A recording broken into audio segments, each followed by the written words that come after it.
Hello and welcome students, Gyanjyoti coaching সেন্টারের পক্ষ থেকে তোমাদের সকলকে আরো একবার স্বাগত। আজকে আমাদের আলোচনার বিষয় হচ্ছে নাগরিকতা সম্পর্কে সাংবিধানিক ব্যবস্থা। ঠিক আছে, তোমাদের সিলেবাসে দেখবে এর ইংলিশ টার্মটা এরকম আছে, কনস্টিটিউশনাল প্রভিশনস রিগার্ডিং সিটিজেনশিপ। ঠিক আছে, তো এটা নিয়ে আজকে আমরা আলোচনা করব। এখানে কিন্তু তিন রকমের বিষয় আছে। একটা হচ্ছে জন্মসূত্রে কারা নাগরিকতা অর্জন করতে পারবে, দ্বিতীয়ত পাকিস্তান থেকে আগত ব্যক্তিরা নাগরিকতা অর্জন মানে কোন কোন ক্ষেত্রে বা কি কি কন্ডিশন থাকলে তারা নাগরিকতা অর্জন করতে পারবে, এবং তৃতীয়ত রয়েছে অবিভক্ত ভারতের সীমার বাইরে বসবাসকারী ভারতীয় নাগরিকতা। ঠিক আছে, তো এই তিনটা বিষয় নিয়ে আমরা আলোচনা করব আজকের ক্লাস বা আলোচনার বিষয় শুরু করার আগে আমি একটু তোমাদের বলে নিতে চাই, এক্সাম কিন্তু আর তোমাদের বেশি দেরি নেই, এক্সাম প্রায় চলেই এসেছে। তো এরকম অবস্থায় দাঁড়িয়ে যদি তোমরা জ্ঞানজ্যোতি কোচিং সেন্টারের সাথে যোগাযোগ করতে চাইছো শুধুমাত্র নোটস পত্রের জন্য, তার জন্য তোমরা আমাদের সাথে যোগাযোগ করতে পারো। এছাড়া যদি মনে হয় যে না এখনো তোমাদের নোটস এর সাথে সাথে ক্লাসেসেরও প্রয়োজন রয়েছে, সেই জন্যও কিন্তু তোমরা যোগাযোগ করতে পারো। আমার যেহেতু বিষয়টা রয়েছে পলিটিক্যাল সায়েন্স, সেই ক্ষেত্রে কিন্তু আমি সপ্তাহে দুটা ক্লাস করে কিন্তু বা দুটো ক্লাস দেওয়ার আমি অবশ্যই চেষ্টা করে থাকি, এবং এর সাথে সাথে বাকি বিষয়ের যারা স্যার ম্যামরা রয়েছেন তারাও কিন্তু নিজেদের 100% দিয়েই ক্লাসগুলো কন্টিনিউ করাচ্ছেন।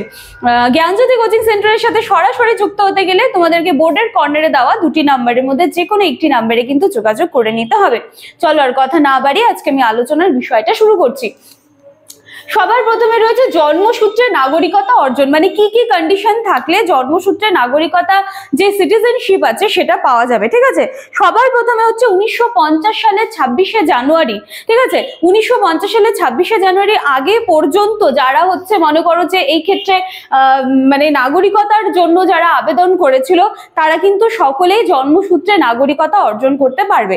বা মনে করো যারা ভারতের স্থায়ী বাসিন্দা তাদের যদি বাবা মা বা তাদের হচ্ছে ঠাকুরদা ঠাকুরমা তারা যে আগের থেকে ভারতে বসবাস করতেন সেরকম যদি কোনো ভ্যালিড ডকুমেন্ট দেখাতে পারে সেই ক্ষেত্রে তারাও কিন্তু নাগরিকত্ব অর্জন করতে পারবে। ঠিক আছে, এবং এরপর রয়েছে সংবিধান প্রবর্তনের 5 বছর আগের থেকে যারা রয়েছে তারাও কিন্তু সেক্ষেত্রে নাগরিকতা অর্জন করতে পারবে বা সিটিজেনশিপ কিন্তু অর্জন করতে পারবে। তো এটা হচ্ছে প্রথমটা।